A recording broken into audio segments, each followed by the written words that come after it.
¿qué ha pesado más en tu carrera deportiva? ¿Tu talento, indiscutible, o tu capacidad de resiliencia? Pero yo no me considero uno de estos tocados por la varita, que hay muy pocos. Yo siempre he sido más bien de trabajar. Si saliera con las ganas de demostrar, estaríamos cometiendo un error. Que te llame alguien como Carlos para correr con él en la Extreme fue una pasada. No me encontraban que tenía. Me decía, no, debes tener una depresión. Y digo, yo no tengo ninguna depresión. Lo que voy a acabar deprimida si no me encontráis que tengo. Yo entiendo que tu objetivo es quedar lo más adelante posible, pero la realidad nos dice que acabar la carrera en un primer año con un coche nuevo ya sería un éxito, ya sería una victoria. ¿Tú lo ves así? Lo que tenemos que hacer es con calma, empezar de menos a más. Cada año dicen que será el más duro, pero sí es verdad que el Dakar desde hace 2 años ganó un punto de dificultad. No sé si será más o menos duro que el año pasado, pero irá un poco en esta dirección. No tenemos la presión que tienen algunos pilotos que tienen que ir a ganar y obviamente ya llevan mucho tiempo en un proyecto. Esto puede hacer que, bueno, algunas etapas nos las tomemos con más calma y si somos listos es que creo que nos puede salir un buen Dakar. Era mucho más duro Sudamérica. Había varios días en Bolivia con muchísima altitud y pasaba factura y en un mismo día yo había llegado a estar a -5 y a 52 en un mismo día. Yo me encontraba, había días que me tocaba salir detrás de gente que estaba fuera de carrera. Eso o sea, en un Dakar para mí no es justo. Me encanta lo que hago, me gusta la competición, me gusta el motor, me sigue moviendo lo mismo y tengo la misma ilusión. Ahora se te aparece el diablo y te dice, ¿ser madre o una victoria scratch en el Dakar? ¿Qué? Laia Sanz ha sido capaz de reinventarse, de renovarse a lo largo de las diferentes etapas de su trayectoria deportiva. Del trial pasó al enduro, posteriormente a los coches en el Rally Dakar. Y de por medio, una enfermedad que la mantuvo casi 3 años fuera de combate. Su capacidad de renovación es solo comparable a la renovación de la energía que te ofrece Audax. Audax patrocina esta entrevista con Laia Sanz. Siempre había dicho que el momento que me llegara la posibilidad de ser abuelo, yo quería una niña. Y decía, yo la voy a mimar muchísimo, pero sobre todo lo que quiero es que sea la nueva Laia Sanz. 14 títulos mundiales de trial, 6 de enduro, 15 participaciones en el Dakar. Tengo un nieto, me tendré que esperar un poco. Pero la realidad es que de Laia Sanz solo hay una, la que hoy nos acompaña. ¿Cómo estás, Laia? Muy bien. Tal? Oye, cuando miras atrás y ves todo lo que has construido, dices, ¡guau! ¿Te quedas sorprendida a ti misma cuando ves este palmarés tan bestia? ¿O pesa más lo que has tenido que sufrir? ¿Lo que te ha costado reunir todo esto? No, yo ahora, ostras, cuando me paro ahora un poco a pensar, sobre todo en lo que he hecho en moto, no sé, yo creo que son cosas que cuando estaba en la rueda, que no paraba, que ganaba una temporada, ya estaba pensando en el Dakar y ya no me daba tiempo a pararme y pensar, pero ahora lo pienso y le doy, creo, mucho más valor. Además ahora lo veo un poco con perspectiva y hace unos años y ostras, estoy muy orgullosa de lo que he hecho y además solo mi gente más cercana sabe lo que me ha costado, o sea, nadie me ha regalado nada, entonces ostras, estoy súper contenta de lo que he conseguido. Fernando Alonso siempre dice, lo mejor está todavía por venir. ¿Lo crees así en tu caso también? Yo espero que sí. En los coches al final hace muy poco que he empezado y espero que sí. Espero que esté todavía lo mejor por llegar. ¿Qué es para ti la resiliencia? Yo creo que me define un poco. De hecho, en una pulsera que me regaló mi padre, que además hice un libro y lleva este título, quien tiene la voluntad tiene la fuerza. Mi padre me regaló esta pulsera en un mal momento, que tenía una lesión de rodilla y me regaló, estaba un poco desanimada esta pulsera y me dijo que era un poco pues el reflejo de mi carácter y de mi manera de ser y un poco pues sí. Como cuando te arrancaste un dedo del pie corriendo una carrera de enduro, debía doler muchísimo, pero aguantaste hasta el final de esa carrera, con un dedo arrancado, no roto, arrancado. Sí, de hecho ahora me hacen el 10% en la pedicura porque me falta por debajo de la uña un buen trozo de dedo. Sí, no sé, también Supongo que esto me pasa un día normal en casa y me muero del dolor, pero en ese momento en carrera, al final, yo creo que la tensión, estaba jugándome el mundial, el primer mundial de enduro que podía ganar, las ganas, luego en ese momento me di cuenta que me había hecho daño, pero pensaba que estaba roto el pie. Quisieron que me sacara la bota, yo dije que no porque sé que cuando está roto pues luego no vuelve a entrar la bota, entonces dije vamos a tirar hasta el final de carrera y luego ya lo vemos. Y sí que al cabo de un rato empecé a notar que estaba mojado, que había sangre, y luego cuando ya vi la lesión pues ahí me asusté un poco.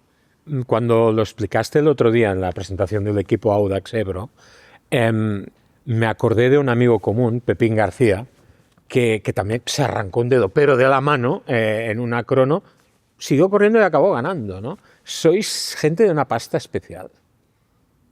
No sé, yo creo que esto lo hace el hecho de estar en carrera. Cuando te gusta mucho y tienes muy claro tu objetivo y tal, pues al final vas a por ello. Y a veces incluso esto te lleva a consecuencias negativas, porque luego lo pagas. O sea, yo en ese momento quizá, si hubiese sabido todas las consecuencias que lleva a tener este problema, pues quizá habría parado y pensaría, ya tendré quizá la oportunidad de ganar el Mundial el año que viene. Pero en ese momento, si eres competitivo y tal, no lo piensas y a veces cometes errores, porque luego lo pagas caro. O sea, el físico, al final, hay uno, tiene que durar para toda la vida y luego así estamos, ¿no? Que luego con los años estamos todos bastante tocados, pero bueno, en ese momento Josep también ha acabado muchas carreras con lesiones, con dolor. Todos, yo creo que todos los que hemos corrido en moto, incluso en el Dakar, nadie ha acabado un Dakar, o sea, de todos los Dakars que hacemos, tal, siempre pasa algo, siempre tienes una caída, que acabas con una fisura o con una fracturita o con algo, y al final si corres en moto suele pasar. Tu trayectoria deportiva, tu palmarés está lleno de resultados espectaculares, pero también también has tenido lesiones importantes, huesos rotos en 2018, una caída, no, en 2014, una caída haciendo enduro también importante en el 18, pero sobre todo esta enfermedad vírica, virus, bacteria multisistémica entre 2021 y 2022 que te dejó muy debilitada. ¿Crees que la gente es consciente de todo? La gente solo se queda con el podium, la imagen del podium, sí, pero el marrón que hay detrás, sobre todo cuando llegan las lesiones. Claro, yo creo que todos los deportistas hemos pasado por lesiones, pero sinceramente para mí lo peor fue la enfermedad de Lyme. Antes tuve la fiebre Q, que es otra enfermedad. Ah, ¿no era lo mismo? No, es que mi médico me decía, has tenido muy mala suerte porque pillar estas dos cosas son enfermedades bastante poco comunes. Y en 2018 o 18 pillé una mononucleosis a raíz de no parar. Luego cogí la fiebre Q, que es una bacteria que me hizo parar realmente porque luego me atacó una válvula del corazón y el cardiólogo, pues tuve que parar y tomar antibiótico. De esta me recuperé bastante bien en el 19 y en el 20, justo después del confinamiento, empecé a tener síntomas muy raros. Muy raros. Y fue cuando, al cabo de unos meses, descubrí a final de año que tenía la enfermedad de Lyme. Que esto, sinceramente, es lo peor que he pasado en mi vida. No ha habido lesión ni nada igual a esto. Además, tú una lesión sueles saber más o menos cuándo se termina. Es decir, tú sabes más o menos que, bueno, pues en unos meses o una operación o lo que sea, pues normalmente, si no es una lesión súper grave, se acaban curando. Además, tú si haces una rehabilitación buena, pues puedes acelerar el proceso, puedes hacer muchas cosas para mejorar. Pero la enfermedad de Lyme a mí me dio una impotencia brutal, porque yo no sabía si me pondría bien. Ya llegó un punto en el que estaba tan mal que no me preocupaba mi carrera deportiva. O sea, era lo último que me preocupaba. A mí me preocupaba poder llevar una vida normal, que en ese momento no la podía llevar. ¿Sabes que siempre pensé que la segunda vez era una recaída de la primera? No, no, eran cosas distintas. Eran cosas distintas. ¡Wow! ¿Tú eres muy cabezota o...? Para lo bueno y para lo malo. Ya, por eso te digo. Pero ¿también eres capaz de decir en un momento dado, bueno, vale, de acuerdo, hasta aquí, o no? Me cuesta. Me cuesta. Si veo que al final pues me he equivocado, obviamente sé decir, vale, tenías razón o me he equivocado, pero sí que si sé que tengo razón o creo que tengo razón y es algo que pues voy a por ello y soy cabezota hasta el final. Alonso también muchas veces dice, ahora soy mejor piloto que cuando gané los 2 campeonatos del mundo. Y yo estoy bastante de acuerdo con eso porque, ostras, mi respeto por Alonso ha ido ganando, ha ido aumentando a medida que ha ido dejando de ganar, porque o sea, el hecho de que dejara la Fórmula 1 una temporada, se fuera al Dakar, se fuera a la Resistencia, ganara en Le Mans, ganara en Daytona, bueno, para mí eso tiene un valor extraordinario. ¿La Laia de hoy es mejor que aquella Laia de 18 años que ganaba en el Mundial de Trial? ¿Qué queda de aquella Laia tan jovencita? Y luego en el enduro. Yo creo que queda todo, porque las ganas de competir, eso sigue intacto. O sea, de hecho, yo creo que incluso ahora tengo más ganas, porque cuando tienes 18 años, tú piensas que en esa edad que eres... que no te va a pasar nunca nada, que eres indestructible y además que quedan muchos años de carrera. Pero pasa muy rápido. Y ahora que no das todo por sentado, además, después de lo del Lyme también te enseña que, bueno, que a veces tú no controlas las cosas y tienes que adaptarte. Entonces, yo ahora valoro mucho más el poder competir, el poder vivir de lo que me gusta, lo valoro mucho más que antes, porque sé que esto algún día va a acabar y estoy más cerca de eso que cuando tenía 18 años y le doy mucho valor. Y ahora incluso lo disfruto más porque bueno, te vas haciendo mayor y te das cuenta y valoras muchas más cosas que antes. ¿Y qué cuesta más? ¿Ganar un título, que es el objetivo por el que cualquier deportista profesional estáis luchando toda vuestra vida y tú has ganado muchos, o volver después de una situación tan chunga como la de las enfermedades que decías? ¿Qué cuesta más? Yo creo que volver. O sea, yo creo que lo del Lyme a mí me tocó mucho. Y yo recuerdo ese Dakar último que hice en moto, que estaba todavía mala, que me pinchaban cada día el antibiótico. Estuve muchos meses con antibiótico. De hecho, yo creo que solo... Es una enfermedad puñetera, porque tú físicamente se te ve bien. No, hay otras enfermedades, ¿no?, que a lo mejor te dejan muy tocado, pero tú estás igual. Entonces la gente, bueno, pero una bacteria, un poco de antibiótico y ya está. Es una enfermedad muy complicada, que además es muy desconocida. Es difícil de diagnosticar, es difícil de tratar, es difícil de eliminar, entonces... y te encuentras muy mal. O sea, y aparte hay síntomas muy variados, a cada uno nos afecta de manera distinta y de hecho yo creo que solo entienden lo que sufrí ese Dakar los que han sufrido la enfermedad de Lyme, porque mucha gente me dice, bueno, es que no sé cómo lo hiciste. Yo tampoco, yo ahora lo pienso y no... O sea, has tenido mucha suerte en este sentido, ¿no? Sí, hay gente que queda con secuelas graves y yo he tenido la suerte de... Supongo que se enganchó todavía en un estado un poco inicial, pero hay gente que queda mal para siempre. Entonces, ¿qué ha pesado más en tu carrera deportiva? ¿Tu talento, indiscutible, o tu capacidad de resiliencia? A ver, yo creo que cualquier deportista que llega a ganar cosas tiene que haber un mínimo de talento, seguro. Pero yo no me considero uno de estos tocados por la varita, que hay muy pocos. Yo siempre he sido más bien de trabajar, de un poco una hormiguita. Yo empecé en el trial y cada año que cambiaba de categoría corría con los chicos de mi edad. Cada año que cambiaba de categoría era de las últimas, el segundo año lo hacía bien y el último año ya empezaba a ganar o a hacerlo bien en mi categoría. Había algunos que cambiaban de categoría y ya empezaban ganando. Yo nunca he sido de estas, siempre he sido hormiguita, pero al final con trabajo han acabado saliendo las cosas. ¿Y cómo se vive cuando a uno el cuerpo, que en definitiva es tu materia prima, sí, no te acompaña como quieres? O sea, ¿llegaste en un momento de decir, guau, hasta aquí hemos llegado, esto se está acabando? Seguro. Pero no se está acabando, o sea, como te digo, mi carrera deportiva en ese momento es lo que menos me importaba. No era capaz de hacerme la comida. ¿Te sentías morir? Morir no, pero tener, o sea, parecía una persona de 90 años con mala calidad de vida, además. Yeah. Recuerdo ir a pasear las perras y no poder ahogarme, o sea, estar cansada, no poder subir las escaleras. una persona que siempre ha hecho deporte, que siempre ha competido, ha entrenado todos los días y no tener energía ni para irte a hacer la comida, al final eres una persona enferma y es difícil porque además yo soy activa, o sea, yo cuando me encuentro bien no paro, en mis días de descanso pues hago cosas. La bici, ¿no? entreno. Sí, entonces encontrarte allí que no, del sofá a la cama, de la cama al sofá durante año y algo, fue duro, fue muy duro. ¿Te ha condicionado tu manera de entrenar? E incluso Sí. Tu manera de abordar Seguro. las competiciones. Mucho. Yo de hecho desde entonces tengo que cuidarme mucho más, tengo que descansar mucho más.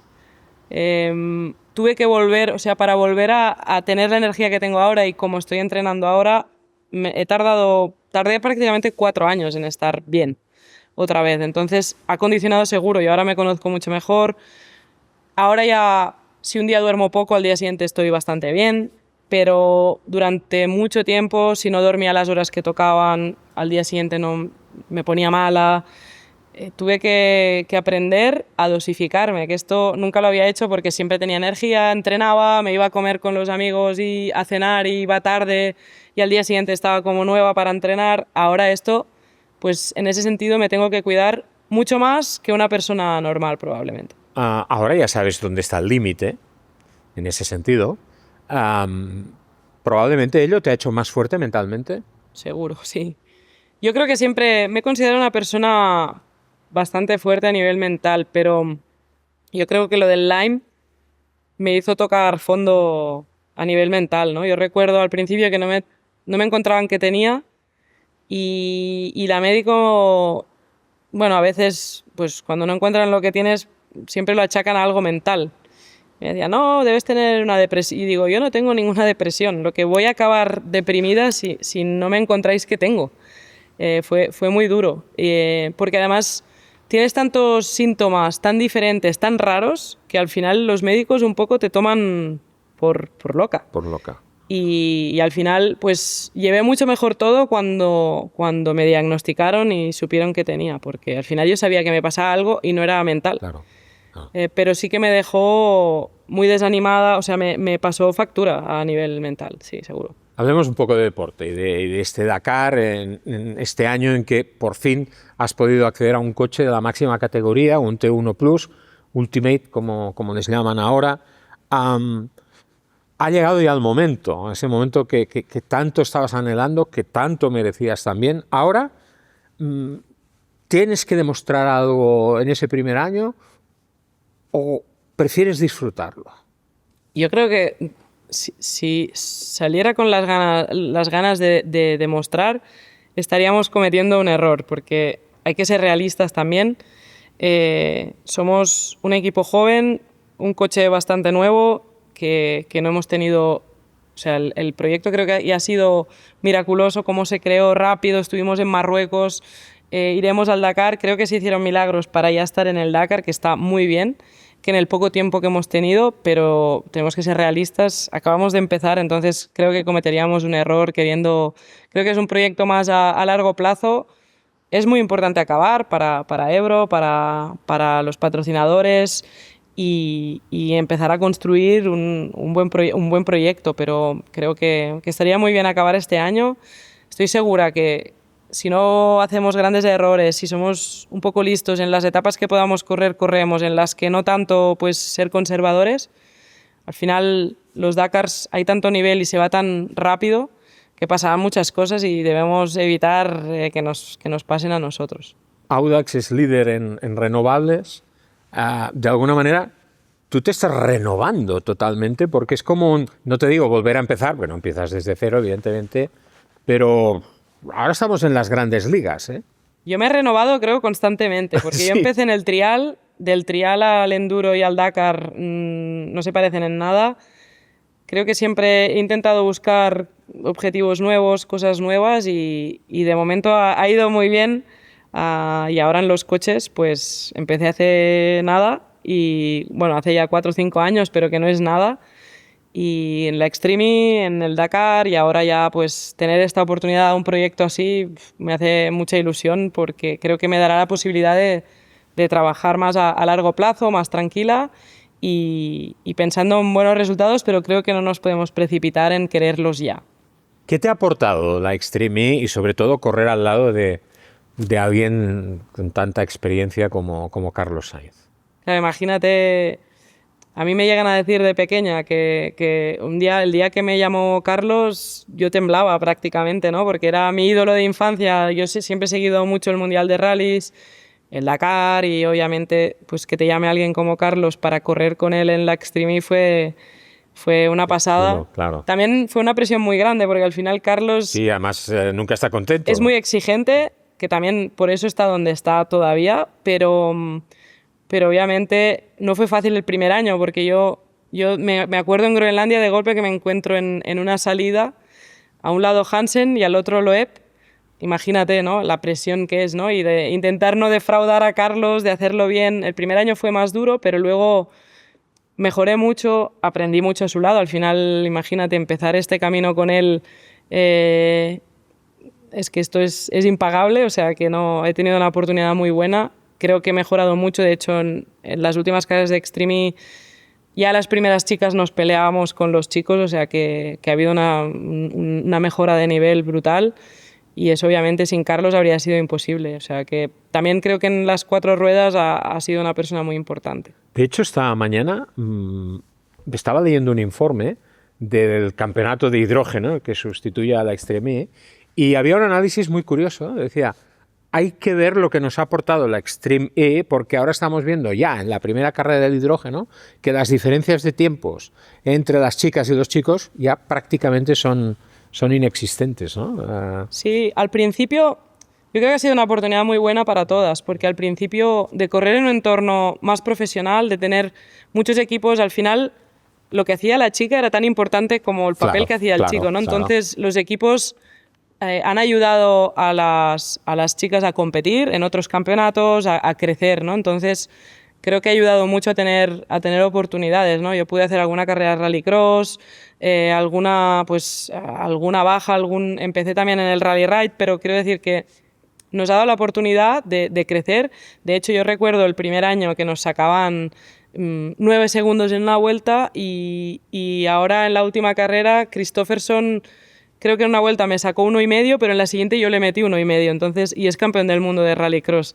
Entonces esto creo que se ha visto, la evolución que hemos tenido, y de hecho, claro, hay pilotos muy top que también cuesta, pero muchas carreras las chicas hemos sido más rápidas, algunas chicas más rápidas que algunos chicos, y no hay nadie manco ahí, entonces No, claro. Creo que ha sido un campeonato que ha estado muy bien en este sentido. ¿Y todo esto te lo llevas luego al Dakar? ¿Lo que has aprendido allí? Seguro. ¿Sí? Sí. Y también notamos en el equipo un cambio muy grande, porque en mi primera temporada de Extreme E no había hecho ningún Dakar en coche, creo, y se notó mucho el cambio que hice cuando volví del Dakar en coche. También, o sea, todo lo del Dakar se también... Retroalimenta, sí, ¿no? sí, Todo se seguro, retroalimenta. sí. ¿Qué te sedujo del proyecto de Ebro, apoyado por Audax, que fuera una marca española, que sea un proyecto a 3 años, que tú tengas la oportunidad de liderar este proyecto? ¿Qué es lo que más pesó en tu decisión? Bueno, yo creo que todo es un conjunto. Yo creo que la marca de casa es una pasada. Poder ir a competir con un coche top, con una marca de casa, un equipo de casa, está muy bien. También el hecho de tener esta tranquilidad de ser un proyecto a largo plazo con vistas a crecer, a mejorar el coche, a evolucionar. Y también pues yo estar en el proyecto desde el principio es algo que me motiva mucho porque también me lo siento un poco mío, ¿no? Y la ilusión que les veo y las ganas que tienen de mejorar, ¿no? Estamos centrados ahora en el Dakar, pero ya están pensando qué hacer el año que viene, cómo mejorar el coche. Al final veo las mismas ganas que tengo yo y eso me motiva mucho. ¿Sabes qué me moló mucho? El día que vino David Castera a visitar la fábrica Ebro, he visto una foto que me ha encantado. Es una foto que estás con el CEO de Ebro, con el presidente, con David Castera, pero detrás están los trabajadores de la fábrica y están con unas caras de súper ilusión, de ostras, vamos al Dakar y vamos con alguien como Laia Sanz de Front Woman. ¡Wow!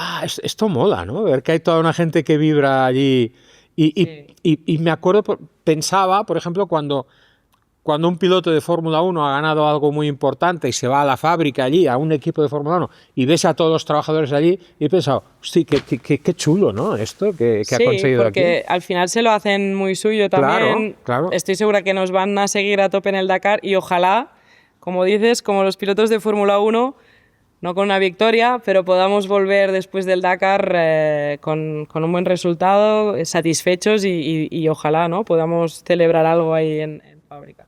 Yo entiendo que tu objetivo es quedar lo más adelante posible, pero la realidad nos dice que acabar la carrera en un primer año con un coche nuevo ya sería un éxito, ya sería una victoria.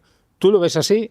Quieres más que esto, claro. A ver, yo he de decir que soy competitiva, entonces cuando claro, me pongo el casco, pero está claro que creo que para Ebro sería una gran cosa terminar el Dakar.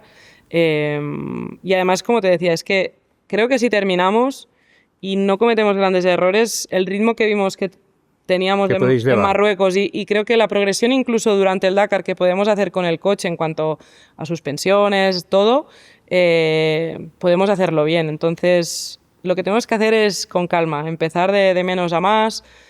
Creo que va a ser, cada año dicen que va a ser el más duro, el Dakar más duro. Eso al final nunca se sabe, pero va a ser un Dakar duro, habrá mucha piedra, pasarán muchas cosas. Hay mucho nivel y eso hace que también haya mucha gente que falle, porque cuando se lleva este ritmo es muy fácil que pasen cosas y tenemos que evitar que nos pasen a nosotros. Tú has probado vehículos muy diferentes y un vehículo potente ya no es una sorpresa para ti. Pero después de haber hecho tus Dakars en coche con vehículos con solo 2 ruedas motrices, cuando te subiste al T1 Plus, al Ebro T1 Plus, dijiste, wow, aquí hay chicha, ¿esto ya va en serio? ¿Tuviste esta sensación? ¿Te impactó o no? Ya había probado algún 4x4, pero más que la chicha, porque al final la potencia del 2 ruedas es también la misma que tenemos en el 4x4. Es más un tema de, sobre todo en la arena, es espectacular.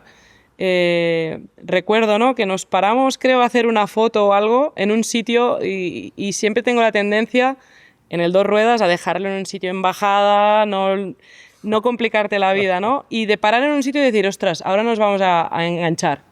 Y que va, te saca. Te saca de todos lados y esto es brutal, porque en eso sí que se nota en la arena, sobre todo te permite el error, que en el 2 ruedas motrices ibas siempre con ese miedo de no... Me gustaba mucho porque era un coche muy divertido, pero no te permitía el error en la arena. Además había muy poca visibilidad, en la arena tienes que tener siempre velocidad y el 4x4 te permite prácticamente pararte y es una pasada. O sea, en la arena noté mucha diferencia.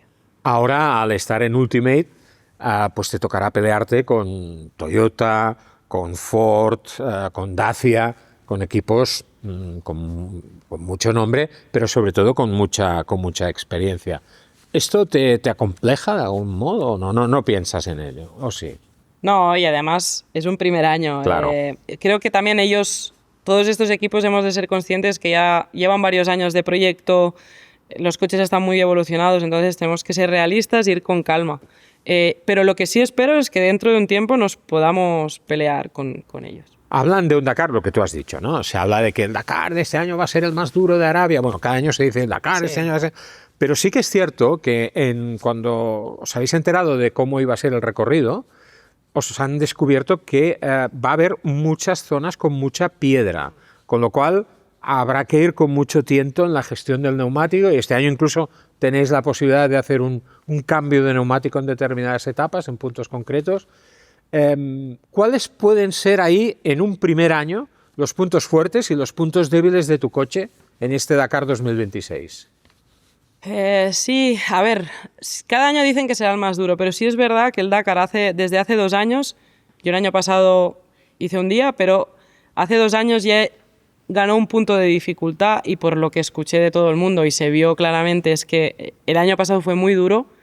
Creo que sí, no sé si será más o menos duro que el año pasado, pero irá un poco en esta dirección, que es dureza, etapas largas y un poco de gestionar. Y esto creo que en un primer año nos puede venir bien porque al final no tenemos la presión que tienen algunos pilotos que tienen que ir a ganar y obviamente ya llevan mucho tiempo en un proyecto. Entonces, esto puede hacer que, bueno, algunas etapas nos las tomemos con más calma y si somos listos es que creo que nos puede salir un buen Dakar. Tú has tenido la oportunidad de entrar en equipos oficiales, pero en categorías no de tanto prestigio como la Ultimate. Y has preferido esperar a que llegara este momento. ¿Crees que de alguna forma se ha hecho justicia? De que por fin hubiera sido muy frustrante que no hubieras tenido el acceso a eso, a la primera división, a la categoría de oro del Dakar, ¿no?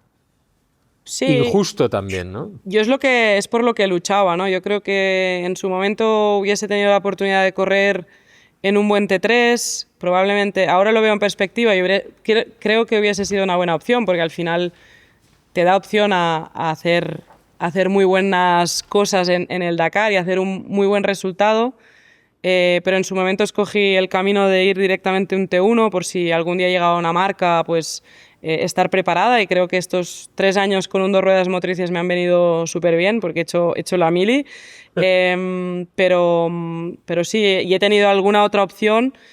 Pero yo creo que mi camino, estoy convencida que tiene que ser ver hasta dónde puedo llegar en la máxima categoría. Es lo que más ilusión me hace, y además creo sinceramente que puedo hacerlo bien. Entonces siempre soy muy cabezona y voy a por ello cuando... Los boomers tenemos tendencia a decir que el Dakar auténtico era el de África. Tú no has competido en el Dakar africano. Sí que has competido en el Dakar de Sudamérica, has competido en el Dakar de Arabia. ¿Cuál es más físico, el de Sudamérica o este de Arabia? El año pasado fue durillo. El de Sudamérica... Bueno, para ti fue corto. Sí, el de Sudamérica no lo he hecho en coche. Claro. Pero los que hice en moto de Arabia y los que hice en Sudamérica eran mucho más duros Sudamérica. Porque la media velocidad era más baja, era mucho más endurero, más variado. Luego teníamos el tema de la altitud, que eso te mataba. Había varios días en Bolivia con muchísima altitud y pasaba factura. Luego el tema del calor y el frío. O sea, era frío extremo o calor extremo. Había días que habíamos llegado a 50 y pico grados y en un mismo día yo había llegado a estar a -5 y a 52. En un mismo día. Entonces, esto para el cuerpo es muy duro. Es una jugada. En Arabia... Obviamente las motos, yo ahora, o sea, lo veo desde dentro del coche, pero pasan frío por las mañanas, pero también hacen las etapas que no sube mucho nunca la temperatura, que eso hace que la etapa sea menos dura físicamente, porque en las etapas en Sudamérica 50 grados, a la media hora ya te habías bebido el Camelback y luego había que sobrevivir alguna etapa. Entonces, luego también en Arabia, mis primeros años de Arabia que fueron en moto, eran etapas muy rápidas, muy en línea, entonces... no eran tan físicas. Yo creo que el último año que hice en Arabia en moto, que estaba mala, que estaba todavía con el antibiótico, si llega a ser Sudamérica hubiese durado 3 o 4 días como mucho. Oye, para este Dakar recuperas tu copiloto, Mauricio Guerini, con el cual has hecho tus Dakares anteriores. En el Rally de Marruecos a Mauricio le sobrevino una apendicitis que te impidió poder gozar de su compañía y tuviste que recurrir a una copy de urgencia que lo hizo muy bien. Es diferente. Yo sé que tú detestas hacer esas diferencias entre chicos y chicas, hombres y mujeres, pero ¿es diferente dentro del cockpit de un coche la convivencia con un chico, con una chica, una mujer, un hombre?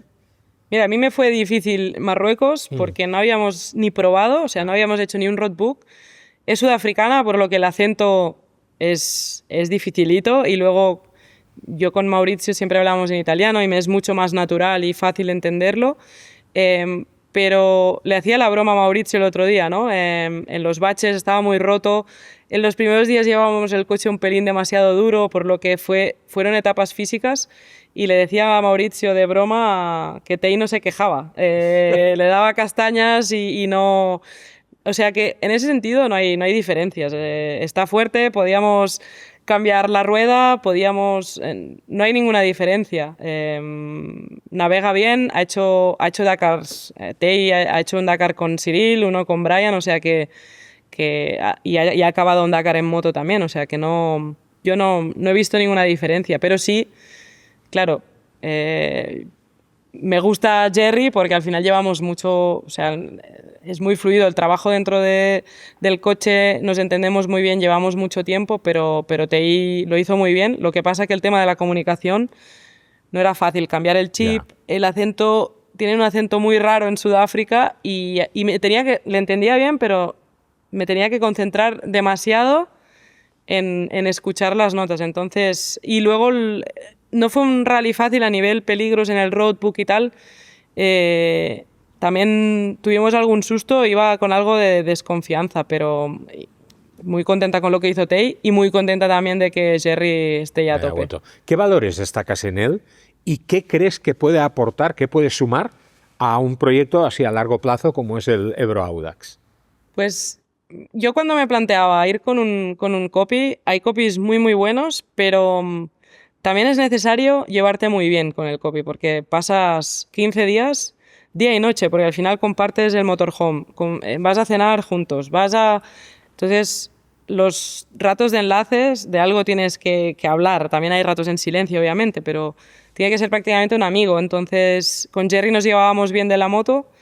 Es un tío que siempre veía que en las etapas navegadas no fallaba, lo hacía muy bien. Y creo que fue un acierto llamarle, porque creo que nos llevamos súper bien. De hecho, somos amigos. Y luego cuando hay que trabajar, se trabaja y se está serio, pero es un tío muy positivo. Yo destaco que es un tío que no se queja, que le va bien todo, que tiene muchas ganas y que además tiene ganas de hacer un buen resultado, que también ha creído en mí porque también en ciertos momentos ha tenido otras opciones y ha decidido siempre acompañarme y tengo muchas ganas de que juntos podamos hacer un buen resultado porque hemos hecho muy buenas etapas que por una cosa u otra a veces no hemos acabado de rematar la faena y tengo ganas de que juntos pues hagamos algún buen resultado. ¿Qué crees que te va a demandar este Dakar especialmente? Técnica, resistencia, inteligencia emocional, porque hay etapas largas, hay etapa maratón otra vez, pero hay algún kilometraje que empieza a recordar el Dakar de antes, sí, en alguna etapa. Yo creo que un poco de todo, al final con el nivel que hay de pilotos, la técnica de conducir tiene que ser buena porque tienes que ser un buen piloto, te estás peleando con los mejores del mundo, pero luego obviamente hacer una buena gestión mental de la carrera, saber un poco leer la carrera bien, los días que podamos correr más, los días que tengamos que ser más conservadores, gestionar todo eso y gestionar las emociones. Al final también es un primer año con una buena oportunidad, con un coche 4x4, gestionar eso, ¿no? Que no nos vengan las ganas de ya demostrarlo todo el primer año, sino ir con cabeza. ¿Qué etapa crees que va a ser la más exigente? Es que hay muchas incógnitas, ¿no? Es imposible decir, yo creo que hasta que no estemos allí, pero, por ejemplo, yo creo que en la segunda etapa ya pasarán muchas cosas, porque es una etapa de piedra donde acabamos hace 2 años que todos sufrimos un poco de mecánica esos días, porque era una etapa muy exigente con mucha piedra. El tema de la gestión de los neumáticos será complicada también, porque que hagan un pit stop es que hay muchísima piedra. Es que es difícil predecir qué día. A veces una etapa que no tienes apuntada como dura se acaba haciendo la más dura por alguna razón. A veces la que te venden como la más complicada luego te esperas más y es menos. Es muy difícil, eso lo iremos viendo. ¿Qué pesa más en un Dakar? Gestionar, por ejemplo, el cansancio, sobre todo en la moto. Yo me acuerdo el año de Gas, por ejemplo, había unas imágenes tuyas. Sí, que aquello... ahí llegábamos de todo, de 25 horas seguidas, claro, con Miguel, que me ayudó a que Miguel pudiéramos... Puertas, sí, gracias a él pues pudimos acabar ese Dakar, pero se rompió el motor de la moto pues a las 11 de la mañana, llegamos al vivac al día siguiente a las 5 de la mañana. Remolcada. Sí, con una cuerda. Sí, me acuerdo de esto. Llegué exhausta, o sea, llegué al límite. No, yo cuando veía aquellas imágenes y veía la carita que ponías, decía, wow, lo que tiene que haber sido esto, porque la IA aguanta mucho. Ese día diría que es quizá de los más duros que he vivido en el Dakar. Pero en cambio, o sea, tú siempre has dado la cara y siempre nos has atendido muy bien a los medios de comunicación El año pasado, el otro día, comentaba un compañero Quique de Marca, comentaba en la rueda de prensa lo agradecido que estaba a que siempre das la cara, pero que todos comprendieron el año pasado, cuando te quedaste fuera de juego tan pronto, todos tuvieron la decencia de respetar tu momento de tranquilidad y de distanciamiento lógico. ¿Qué cuesta más? ¿Gestionar el cansancio o gestionar una frustración que tú no conocías? Porque en todas las ediciones anteriores, claro, tú estás acostumbrada a ganar.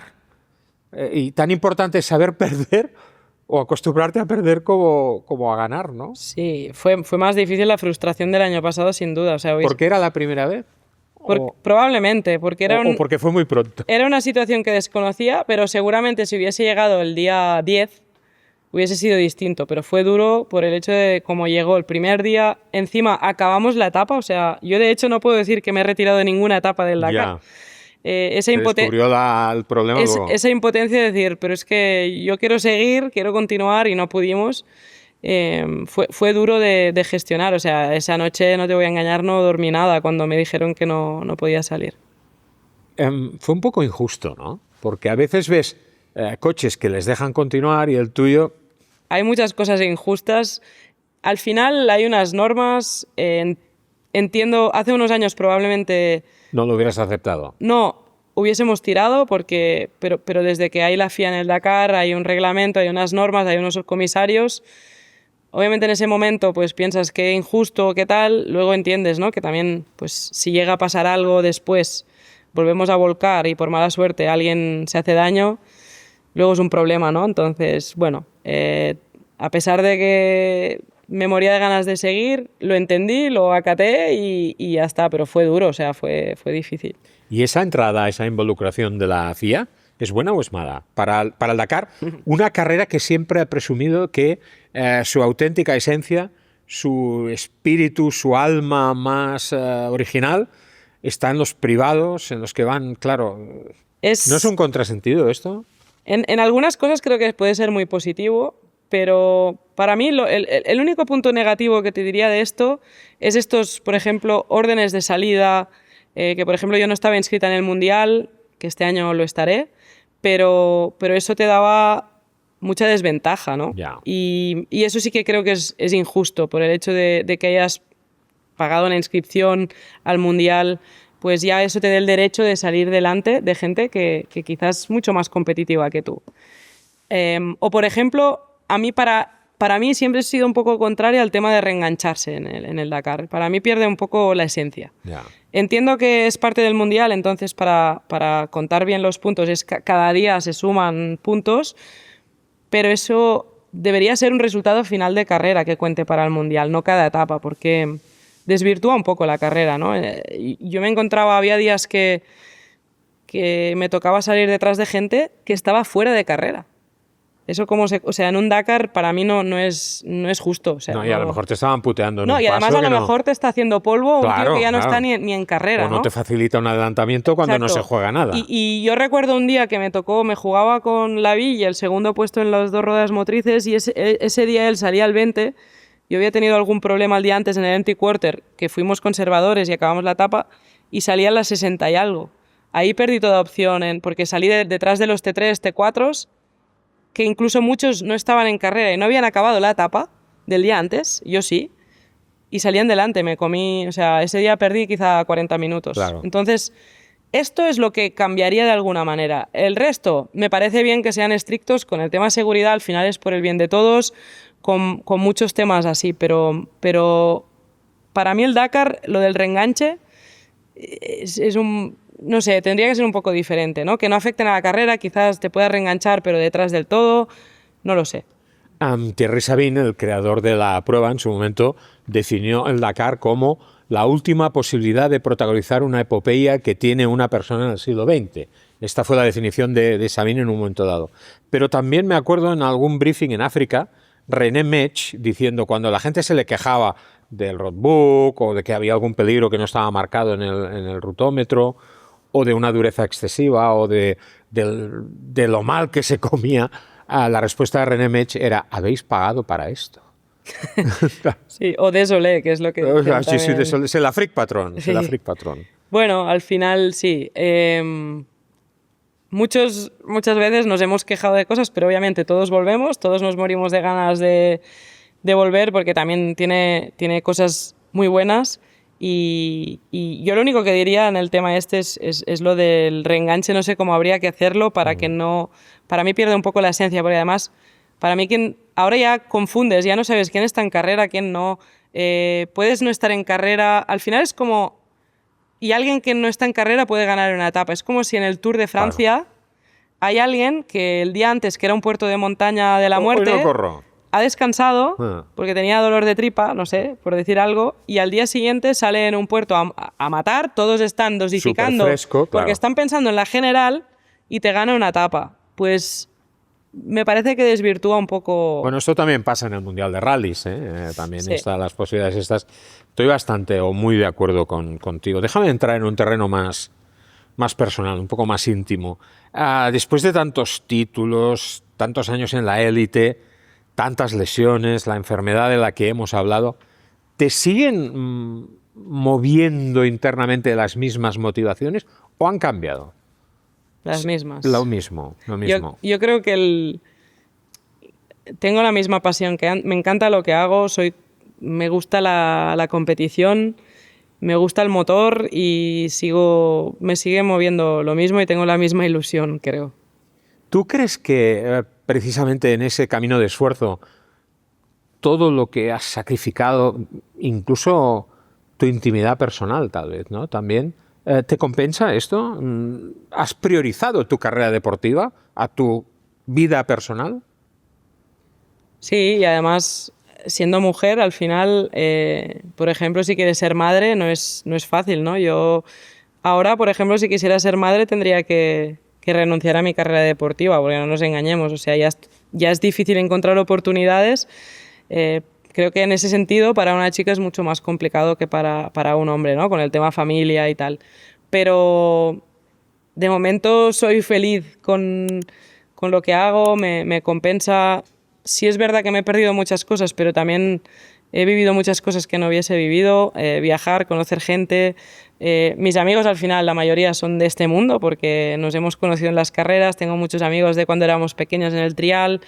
Mi entorno al final es muy sanote, muy de las carreras, muy así y no lo cambio. O sea, sí, seguramente me he saltado muchas fiestas de mis amigos, muchos cumples, muchos momentos en familia. Reyes, pues hace 15 años, bueno, el año pasado pude hacer el Día de Reyes aquí, pero fue un poco triste, así que espero no repetir.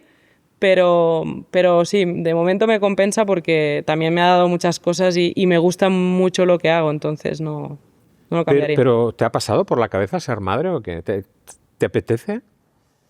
Bueno, quizá tampoco no me ha llegado el momento, pero lo piensas y dices, si realmente tuviera muchas ganas, estaría en un dilema, ¿no? Porque tienes que escoger o una cosa o la otra. Esto los chicos no tienen este problema. Déjame ser un poco cabrón. Ahora se te aparece el diablo y te dice, ¿ser madre o una victoria scratch en el Dakar? ¿Qué? Bueno, siempre queda la adopción, ¿no? Ostras, te has tirado al diablo, ¿eh? Bueno, Aquí. no, es broma, no sé, sería muy difícil escoger. Porque al final también, como decía antes, con las lesiones que a veces pasan factura, también creo que a veces cuando estás en la rueda no te das cuenta, pero hay que darle la importancia que tiene la familia, tu vida personal, que al final es lo que quedará el día de mañana. No tienes hijos de momento, pero vives rodeada de animales y tú tienes mucha pasión por los animales. ¿Quién te los cuida cuando te vas fuera para competir tantos días, por ejemplo? Pues... ¿Tienes gatos? ¿Tienes perro? Tenía 2 perras, ahora Sí. tengo una, tengo 3 gatos. Cristina, la persona que trabaja conmigo, que me echa una mano, pues muchas veces me los cuida ella. Si no, mi madre, mis padres, o sea que no es fácil, ¿eh? Tengo que... Sí. Una vez un periodista de la BBC un veterano de la Fórmula 1 comentando lo duro, ¿qué te voy a decir a ti? Que es la vida nómada que llevamos la gente que hemos estado involucrados en las carreras toda la vida. Me dijo, fíjate si es cabrón nuestro oficio. Dice, yo no me he llegado a dar cuenta, sí, es el oficio más maravilloso del mundo, pero no me he llegado a dar cuenta de lo peligroso que puede llegar a ser hasta que un día volviendo a casa mi perro me gruñó. No me ha pasado nunca, gracias a Dios. Sería muy doloroso, que por suerte siempre me reciben súper bien, incluso los gatos, o sea que no tengo ese problema. ¿Qué es más emocionante, ganar una etapa o cuando vuelves a casa ver ese recibimiento de... A mí no me gusta la palabra mascotas, nunca me ha gustado, de nuestros familiares de cuatro patas. A ver, ganar una etapa no lo sé porque nunca la he ganado. Bueno, en moto sí. Sí he conseguido buenas etapas. Mi mejor resultado fue un quinto de etapa en moto, pero son cosas diferentes. Pero lo mejor es cuando vuelves de haber hecho esa buena etapa y te reciben tus amigos de cuatro patas, tu familia de cuatro patas. Cuando ganabas en el trial y en el enduro. Esto, sí. Allí sí que... ¿La Laia que conocemos es la Laia auténtica o realmente hay una Laia que no conocemos en realidad? Bueno, yo creo que soy bastante transparente y soy muy directa. Así que quizá en mi vida más privada soy bastante de hacer broma, aunque no lo parezca. Soy bastante de hacer coñas y tal. En mi trabajo soy más seria, creo. Supongo que también... Estando en el mundo que estoy, siendo chica, que me ha costado tener oportunidades, al final quizá siempre te pones un poco una coraza, ¿no? Y al final cuesta ganarse el respeto en este mundo. Entonces creo que en el trabajo siempre he sido muy seria, pero luego en mi vida soy muy normal, ¿no? Muy de hacer coña, me gusta mucho estar con mis amigos y sí que creo que la gente que no me conoce bien piensa que soy más seria de lo que luego soy, ¿no? Puedo parecer imponer un poco, ¿no? Porque además soy muy grandota, soy seria de primeras, soy un poco introvertida, entonces no...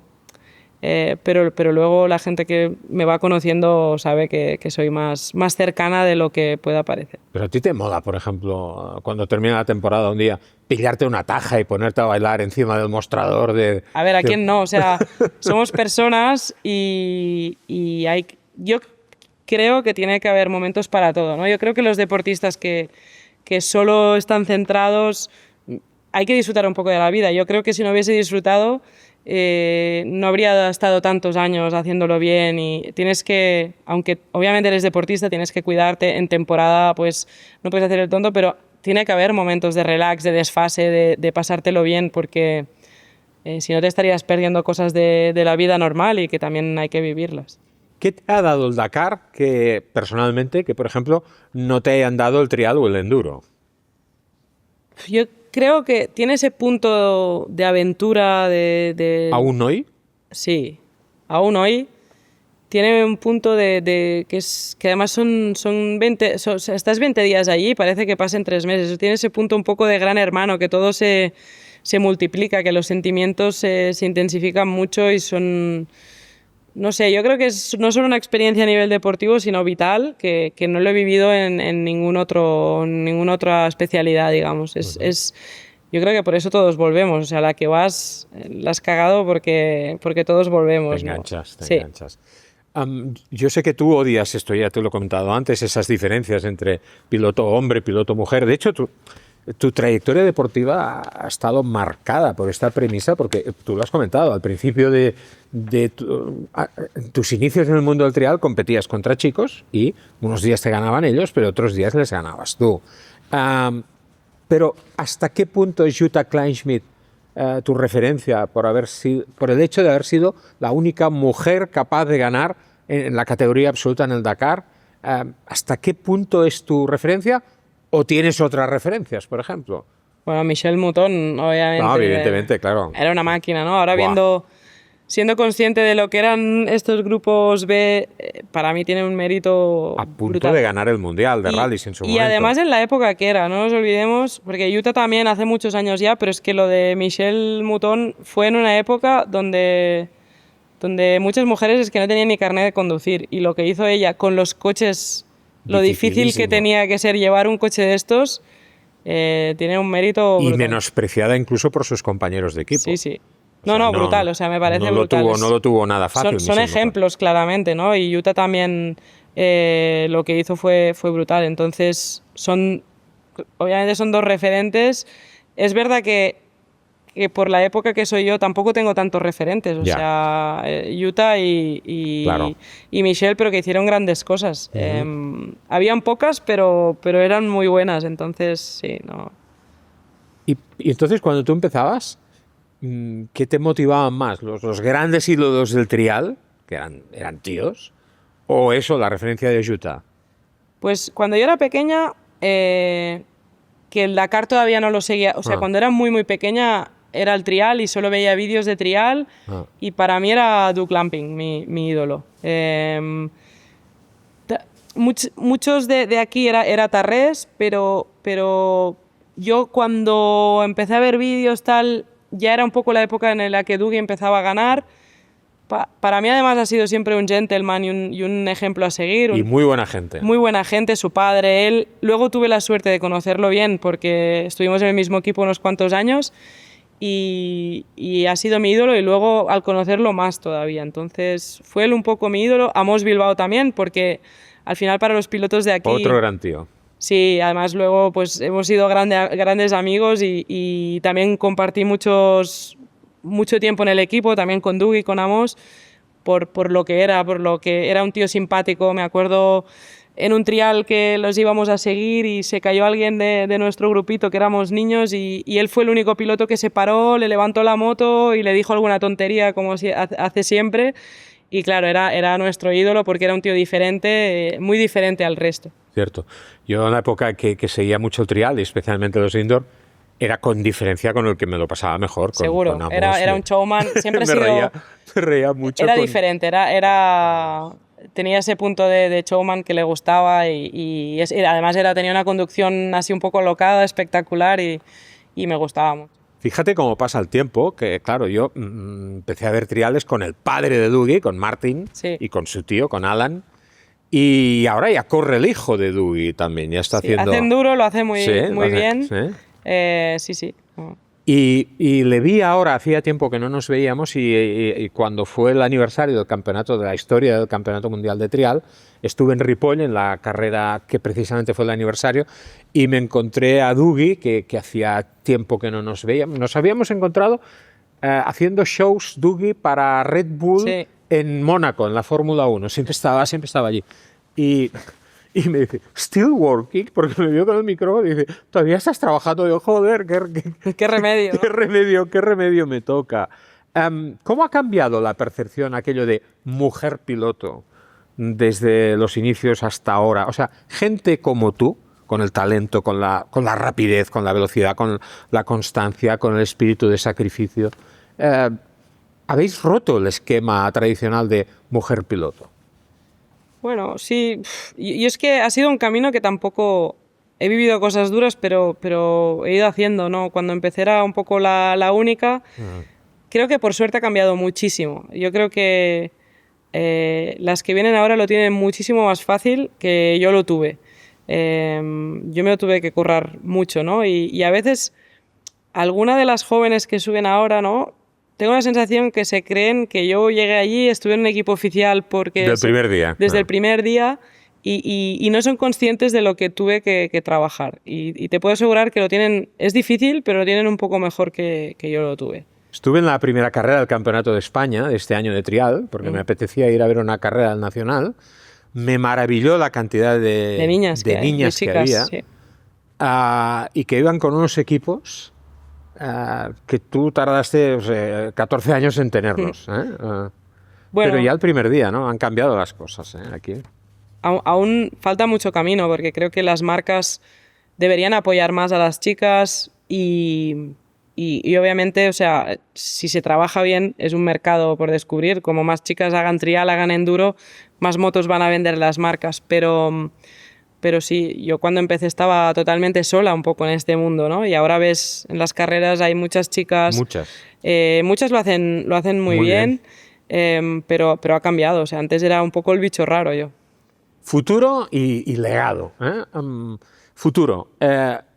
Este año, primer año para ti en el equipo Ebro Audax Motorsport, pero con 3 años por delante con esta perspectiva. Esto te da una cierta tranquilidad para, evidentemente, tú vas a intentar hacerlo lo mejor que sepas y puedas desde el kilómetro 1, pero el hecho de saber que cuentas con el apoyo, nunca te habías encontrado con un proyecto así de 3 años de garantía. En moto sí. En moto sí, claro. En moto sí, pero también después de un largo camino. Claro, Hubo muchos años en moto que iba año a año. Recuerdo el año que hice novena, no tenía contrato, o sea, tenía contrato hasta después del Dakar y luego pues tenía que volver a hablar y no, o sea, hubo una época muy larga que no fue fácil, también me lo tuve que currar mucho y al final llegó esta oportunidad en KTM donde pues ya tenía la tranquilidad para trabajar bien, ¿no? Y la verdad que bueno, pues es mucho mejor, ¿no? Porque al final me puedo centrar más en entrenar, en no preocuparme tanto de cosas que antes tenía que ocuparme, y esto te da esta tranquilidad de centrarme en entrenar, de poder hacer test, de poder estar en un coche más tiempo y poder seguir creciendo. GasGas ya no se fabrica en España, KTM ha estado en la UCI con el desfibrilador hasta el último instante. ¿Te duelen estas situaciones de ver marcas que forman parte de tu historia que no lo han pasado bien? No, claro que me duele. Además esto, claro, yo me siento muy de la familia porque yo de hecho sigo teniendo relación con GasGas, con KTM. He corrido muchísimos años con ellos y de hecho es en el equipo que me he sentido mejor, más cómoda y que me han tratado muy bien. Y obviamente duele, porque esto no es bueno para nadie. En el mundo de las carreras, en el mundo del motor, espero que se vayan recuperando porque al final es importante para todos que estén ahí. Dentro de 25 o 30 años, cuando dejes de competir, ¿te ves como jefa de un equipo, por ejemplo? ¿Te ves dirigiendo con toda la experiencia tan salvaje que ya tienes a día de hoy? ¿Que esa experiencia se quede allí en la vitrina de los trofeos? Bueno, qué desperdicio, ¿no? Me veo de alguna manera involucrada en este mundo. Al final es lo que sé hacer, es lo que mejor sé hacer. Por eso. Entonces, en la experiencia que tengo en motos, ahora que voy cogiendo en coches, no sé de qué manera, pero o ayudando a gente más joven o en un equipo, sí me imagino haciendo algún tipo de trabajo relacionado con esto, porque al final es lo que mejor conozco. No he hecho otra cosa desde que tenía 4 años. Tú eres muy exigente, empezando contigo mismo. ¿Te ves formando jóvenes promesas? Serías dura, como jefa. Creo que sí. Creo que sí, porque al final yo siempre he sido exigente, trabajadora, entonces creo que me pondría nerviosa si no tuvieran esas ganas de mejorar, ¿no? Pero sí, me veo de alguna manera, me podría ver ayudando a pilotos más jóvenes, o sí, no, creo que sí. ¿Qué te gustaría que digan de ti el día que, dentro de muchos años, decidas colgar el casco? ¿Cómo te gustaría que te recordaran? Pues de algo que ya me hace mucha ilusión y siento mucho orgullo es de ser un poco un referente para las que vienen más jóvenes. Y de eso y allanar un poco el camino. Aunque no lo tienen fácil, pero lo tienen un poco más fácil que yo lo tuve. Y en ese sentido creo que ha ayudado también a muchos padres a hacerles ver que las motos no eran solo para el niño, sino también para la niña. Y eso sí que creo que he hecho... Seguro. Que ha ayudado mucho y es algo de lo que me siento orgullosa. Defíneme tu relación personal con el Dakar. Es que es mi vida, o sea, al final pasa a ser tu vida. Tu año gira en torno a la carrera, o sea... y luego estos últimos meses del año tu vida un poco desaparece, tu vida personal, porque estás a tope preparando la carrera, piensas en todo gira alrededor de esta carrera, y desde que la empecé en 2011 ya, que hace unos cuantos años, es mi vida, o sea, no sueñas con el Dakar. ¿El Dakar y tú sois amantes? Sí, ¿no? Supongo, sí. Pero es tu mejor pareja, la mejor pareja de más, tu vida. Es la que más me ha durado de momento. Bueno, pues oye, que dure mucho más. Espero. Laia, muchísimas gracias por acompañarnos. Os hace muchísima ilusión tenerte hoy aquí. Mucha suerte para esta nueva aventura en el Dakar, sobre todo porque detrás de ti hay mucha gente española, mucha gente ilusionada, y eso hace que subamos con más ganas todavía a tu coche. Siempre hemos puesto muchas ganas en acompañarte, pero esto hace que todavía pongamos más ganas en acompañarte, en seguir con interés este Dakar. Mucha suerte, Laia. Muchas gracias. Y gracias por acompañarnos. Gracias.